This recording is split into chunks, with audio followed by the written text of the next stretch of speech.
Hey guys, Route Reset here, and this is, I guess, would be the third episode of coding. Um, like I said last time, I was going to go ahead and change it up so that the flickering of the key wouldn't happen anymore, and it's really simple. You just make sure at the end of every draw statement that you set the cursor to somewhere outside the range of the screen. So since we have the max variables, y max, etc., and we're only moving one extra, then I would just recommend using y max plus 4 and x max to get this done. And obviously you have to put parentheses around these, make it look nice.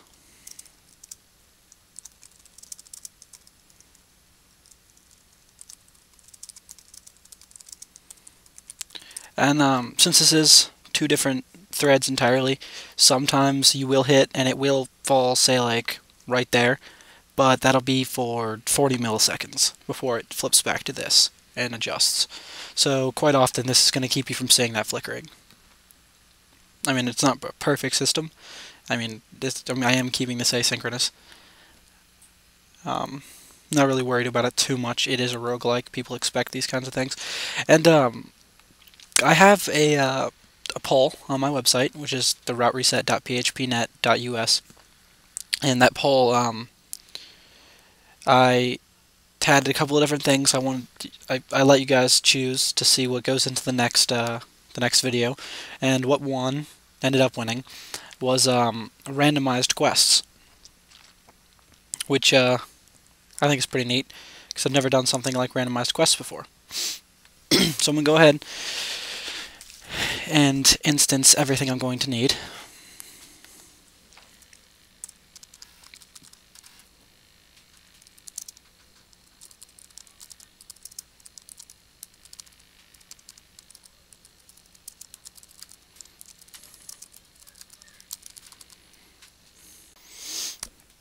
I'm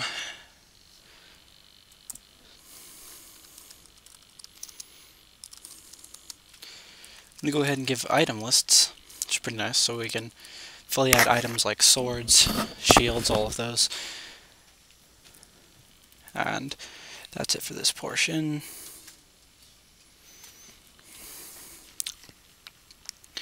Since we added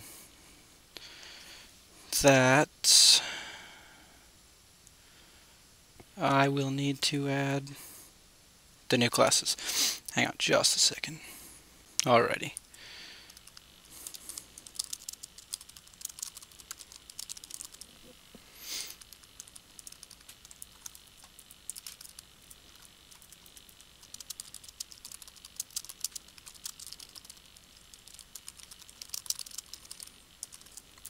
It's going to have a message system now in it.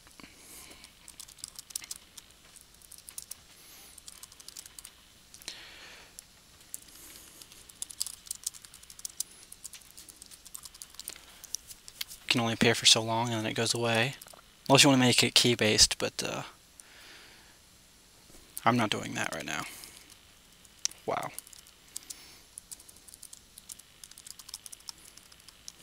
Gonna have some overloads.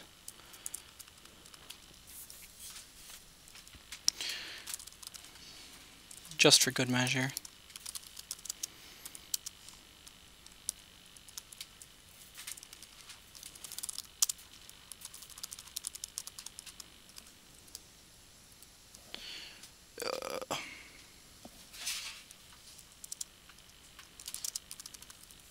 One thing I almost forgot to do.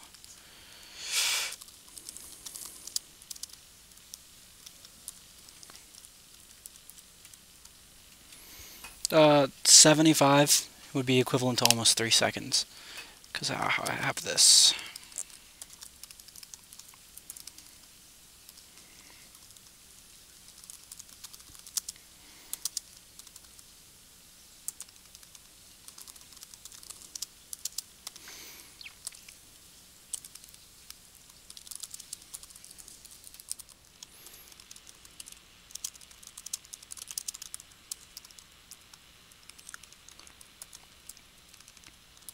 I'm setting it up nice and easy for you guys here, where it's going to be, if you handle it by giving it 2 strings, it'll put them in line. Well, actually, out of line.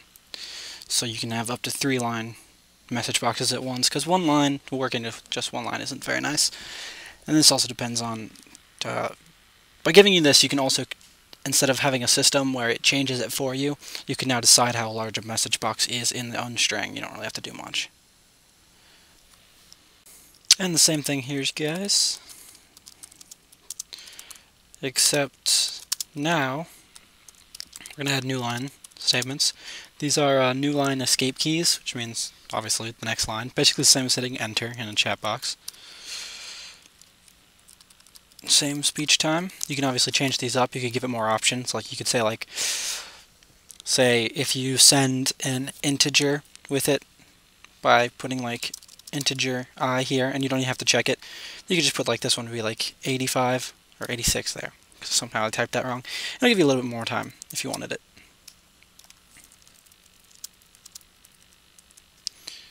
And I'm going to remove that before I start throwing errors that I forget about.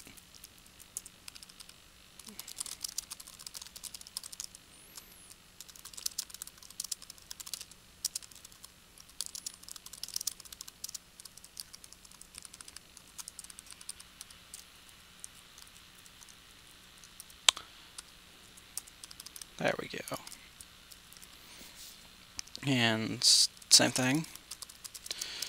str plus \n plus str2 plus \n, not pipe, plus str3. I don't know why I haven't put this in front of each speech time, but don't need to change it now. No real reason for it. So this is going to take the speech bubble, hold it for a couple of seconds on the screen. And I'm going to make sure it's off to the side, but you guys can really place it wherever you want when we get to that part.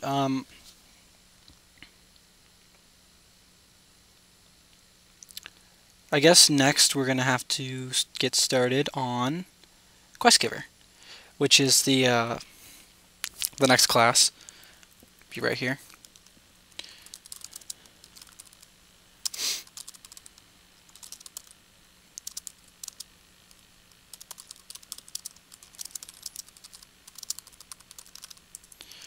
I do not have any rewards set up yet, but obviously you can just make them increase your players, like say gold, experience, health, I don't know. It's really up to you. You could use a random for that also, actually, because of since it's an item list, it has item numbers, where 0 would be the quest item, is which I'm using. You can obviously make it specific quest items for different quests. First thing is public bool has quest equals true. Upon spawn, he should have quest. Public vector position. Oop. It's really hard to type on this laptop. Public quest giver. This is the constructor. With Dave the constructor. And this should have this dot position equals new vector. And I always like him in the top corner. Again, you can use randoms variables here. Literally just random and then a new, because it's type rand, and then you use rand dot next, and then the number you want highest, so like 1, and it'll give you a random number between 0 and 1, but I believe it's integers only. It should be integers only. If it's not, we're going to have an issue with some of my code, which was previously working.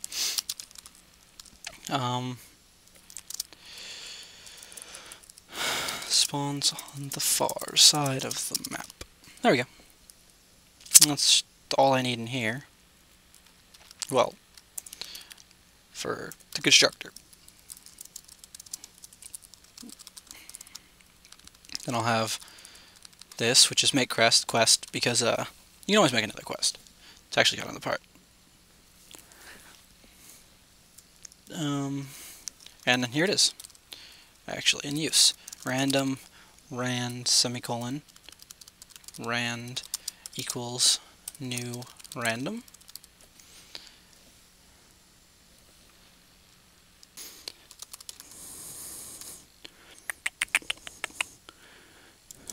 This is creating the quest item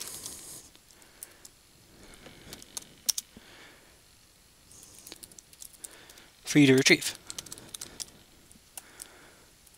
Oh.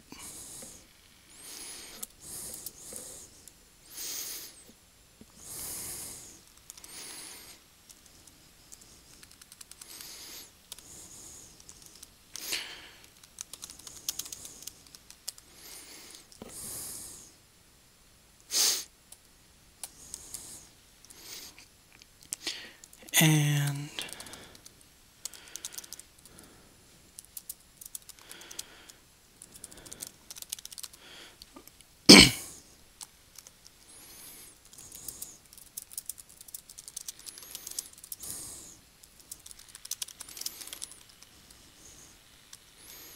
there we go. I am dripping water everywhere. Note to self, don't record right after shower.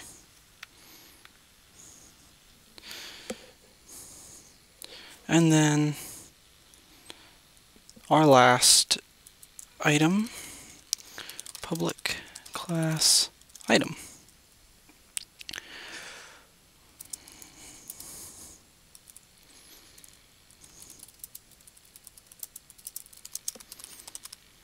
Sounds about right.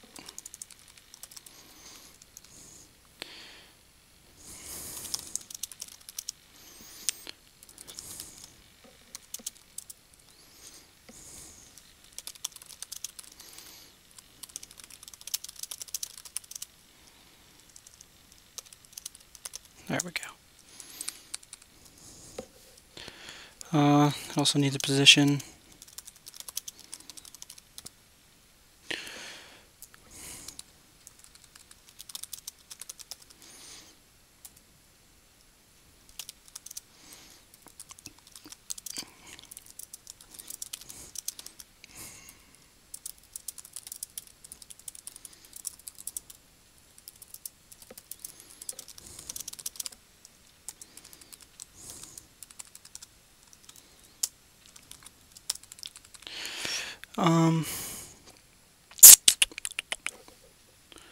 And here we have this dot position equals new vector x, y.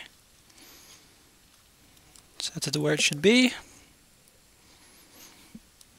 And this dot item ID equals item ID, making it the right object.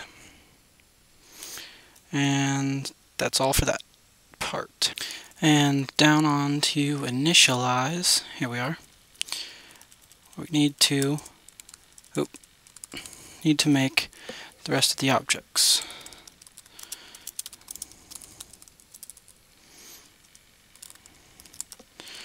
QGiver items equals new list item,